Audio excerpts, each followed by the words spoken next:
Dr. Marcus Lehman. I'm your health expert. I live in Atlanta, and there's not a whole lot of cold weather, so we came up here to the Broken Wagon Ranch, which is my family ranch up here in east of Great Falls, Montana, to help demonstrate some of the winter activities that are good for you to do and good for your body to be out here.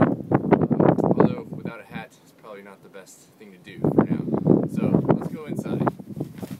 Alright, so you may have noticed it's a little bit windy and cold outside, and that's one of the important things that you need to be careful about when you're going to go outside and do some work or be out for a while, is to make sure that you've got some good winter clothing on. That's my dad. He is the one that lives out here, and the reason he wants to shovel the walk is because if the power goes out, it's important to have something close by, like a generator.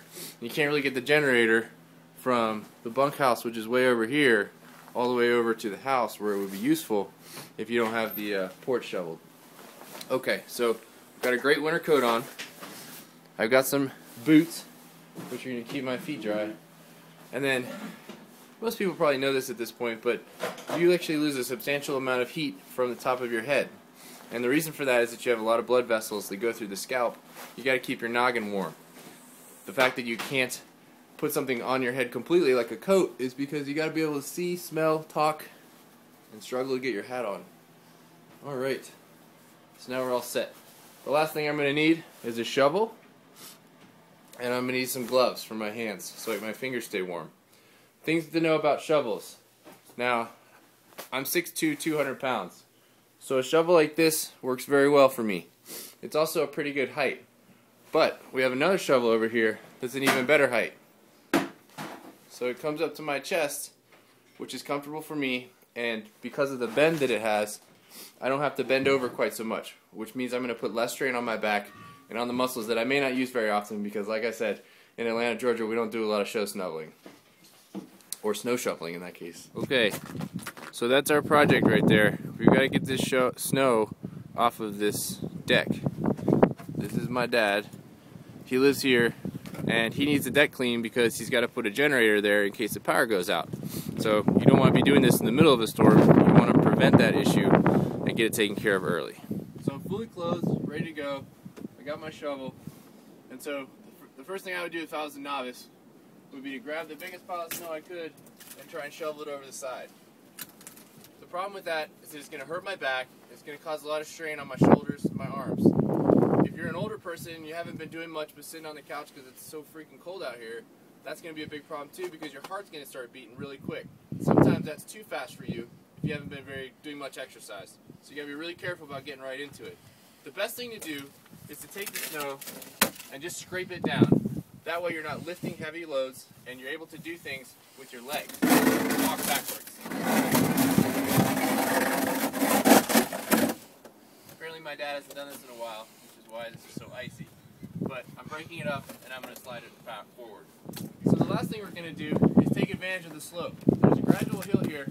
As long as I get this out of the way, it's not going to cause a problem. So again, once I've cleared up a little bit of this top snow, one of the things I can do, instead of having to move this by picking it up and throwing it over my shoulder, straining my back, I can take it and just walk down the hill with it.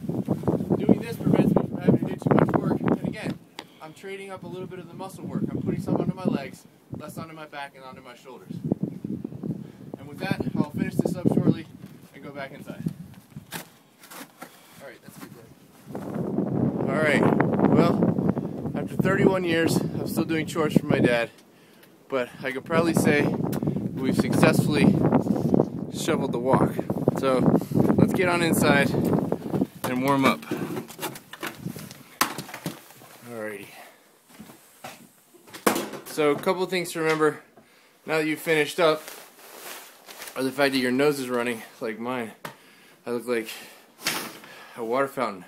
My first instinct is to wipe my nose with my mouth, or with my mouth, that's impressive, with my fingers. And I don't want to do that. I want to grab a tissue and I'm going to blow my nose. Why does that matter? Because you don't know where your fingers have been. And these are the things that are going to bring viruses into your system. Because your skin is protecting you, but your nose has what's called mucous membranes in it. And those mucous membranes are what are going to get give the viruses and bacteria access into your system. And the fact that your mucous membranes are cold actually contributes to a reduction in the immune system working there. So it's kind of like a free ride, a little entryway for those things. You gotta keep them away.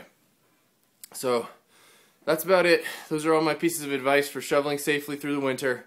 A couple of little tidbits would be to shovel early and shovel often so you don't have much to do. And the other part would be to move to Phoenix. That's all for now. It's Dr. Marcus Leeman, health expert. Find me on Twitter at Dr. Marcus Leeman.